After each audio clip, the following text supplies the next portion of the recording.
todos llevamos un rayo dormido dentro o varios, y por eso utilicé este título para dar nombre a toda la novela, ¿no? Porque en el sentido de que los rayos dormidos son las cosas que nos ocurren, que nos afectan y que, bueno, para poder seguir viviendo no tienen por qué ser necesariamente grandes tragedias, pero como no tenemos, por suerte no tenemos esas grandes tragedias para compararlas, ¿no? Pues hay cosas que nos duelen tanto que preferimos mirar para otro lado, ¿no? Y seguir con nuestra vida como si no hubiera pasado nada. Lo que pasa es que tarde o temprano siempre acaba saliendo, ¿no? Y entonces ese rayo, como ocurre en los incendios, siempre acaba saliendo y provocando en un primer momento una catástrofe, ¿no? Porque no estamos acostumbrados a convivir con el dolor ni con la frustración, y entonces en ese primer momento es catastrófico, ¿no? Enfrentarnos a nuestros problemas y a nuestras frustraciones y a nuestros dolores, ¿no? Pero a medio plazo y a largo plazo es positivo, porque enfrentarse al problema es la única manera de solucionarlo.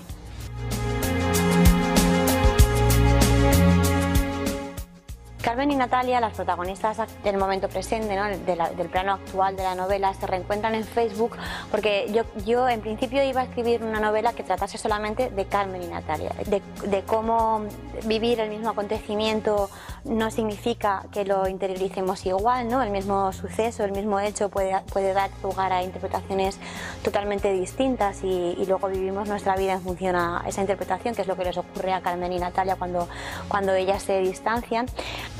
Y yo quería que Facebook fuera un elemento fundamental en la novela, porque me interesaba hablar de cómo las nuevas tecnologías nos dan la oportunidad de reencontrarnos con personas, de comunicarnos, de compartir información, de compartir sentimientos, pero también nos dan la opción de creer que la realidad virtual puede sustituir a la realidad real, y no es así, ¿no? Muchas veces mantenemos relaciones a través de Facebook y de Twitter en menor medida, sobre todo de Facebook, ¿no? que acaban sustituyendo a las relaciones de verdad. Compartimos cosas con nuestros amigos virtuales de Facebook que con nuestros amigos reales no las compartimos, ¿no? Y incluso hay veces que el amigo real y el amigo virtual es el mismo, y la relación es mucho más intensa con el amigo virtual que con la persona real, ¿no? Y también quería que una de las dos fuera periodista. En el caso de Natalia quería que fuera periodista porque me interesaba también hablar de la crisis en el periodismo, de cómo la sociedad visibiliza muy bien que la falta de médicos, la falta de profesores, la falta de policías, la falta de bomberos afecta a toda la sociedad, pero no acaba de visibilizar cómo nos afecta a todos que los periodistas sean el colectivo que mayor paro tiene de todo el panorama laboral, ¿no? Una sociedad mal informada o desinformada corre los mismos riesgos que una sociedad que tiene pues estas carencias en sanidad, en educación, ¿no? Y entonces Carmen y Natalia, que luego compartieron protagonismo con Antonio y con José Emilio, pues iban a ser las protagonistas fundamentales de la novela, las únicas protagonistas.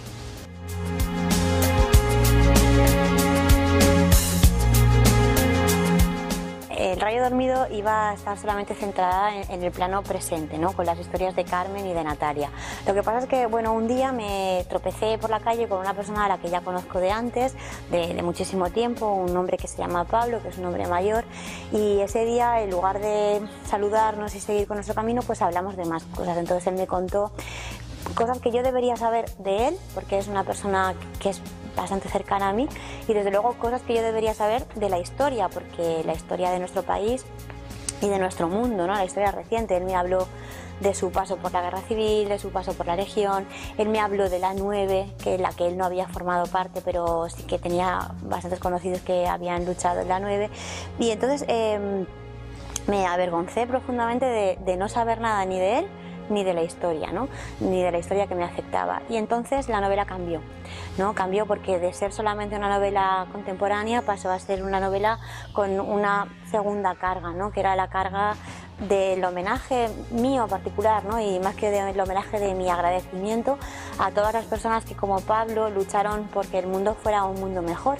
Pero no solo como Pablo, porque bueno, una guerra civil como la que nosotros vivimos es lo peor que le puede pasar a un país, ¿no? Pero yo creo que la historia con mayúsculas la que forma parte de los libros, está compuesta por historias con minúscula, por historias anónimas que no acaban pasando a los libros de historia, pero sí que la forman, ¿no? Y es el caso de personas como Pablo, pero también de personas que estuvieron en el otro bando, como José Emilio, ¿no? El personaje del cura joven, idealista, que es asesinado casi al final de la guerra civil. Y entonces yo con estos dos personajes he querido dar las gracias a todas las personas que hicieron con su sacrificio y con su esfuerzo que el mundo fuera un lugar mejor. Cada uno puede tener la ideología que quiera y la democracia hace que tengamos que respetarlas todas, estemos de acuerdo o no, ¿no? Pero creo que lo que sí que tenemos que estar de acuerdo es en que las personas anónimas, personas a pie de calle, de un bando y de otro, de verdad creían que el mundo iba a ser mejor si triunfaba su idea, ¿no? Y ya digo que cada uno tiene su idea y desde luego la mía está clara, que es que hubiera sido el mundo mucho mejor si hubiera triunfado el bando republicano. Primero, si no hubiera habido una guerra, si todo el mundo hubiera respetado lo que decidió el pueblo en las urnas, y ya que hubo una guerra hubiera sido mucho mejor que hubiera ganado el bando republicano, ¿no? Pero sí que es verdad que aún así, aún perdiendo el bando republicano, mi mundo ha sido mejor que el de mis padres y el de mis padres mejor que el de mis abuelos, y yo creo que eso se lo tenemos que agradecer a personas como Pablo y a personas como lo que representa José Emilio, ¿no?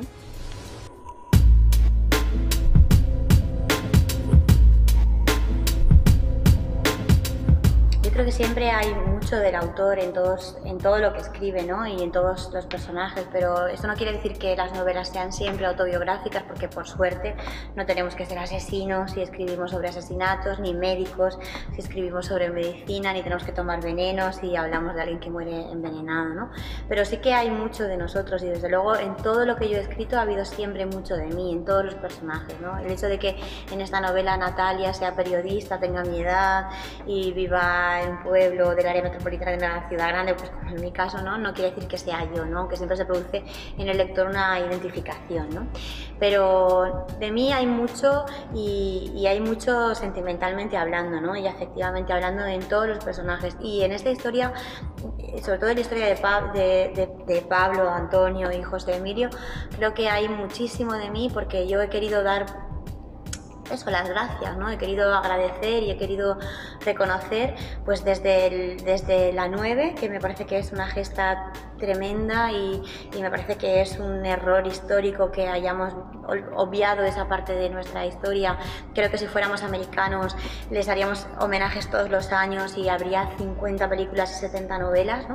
Sobre estos 150 hombres que desde España pasaron a Francia, desde Francia a África, desde África a Inglaterra, desde Inglaterra llegaron a los Alpes, fueron los primeros en liberar París, los primeros en entrar al refugio de Hitler, que cuando llegó ese momento quedaban solo vivos 16, que hoy quedan vivos 2, que solamente 4 han vivido para recibir el homenaje de París y no de los españoles, ¿no? Bueno, no podemos hacer nada individualmente para que se reconozca a nivel colectivo todo esto, pero sí que podemos hacer mucho cada uno de nosotros, ¿no? Pensando en lo que hicieron, ¿no? Entonces yo es lo que he querido hacer, y por eso creo que en esta novela hay mucho de mí, ¿no? Quizá más que en ninguna otra, porque hay una gratitud muy grande hacia estas personas.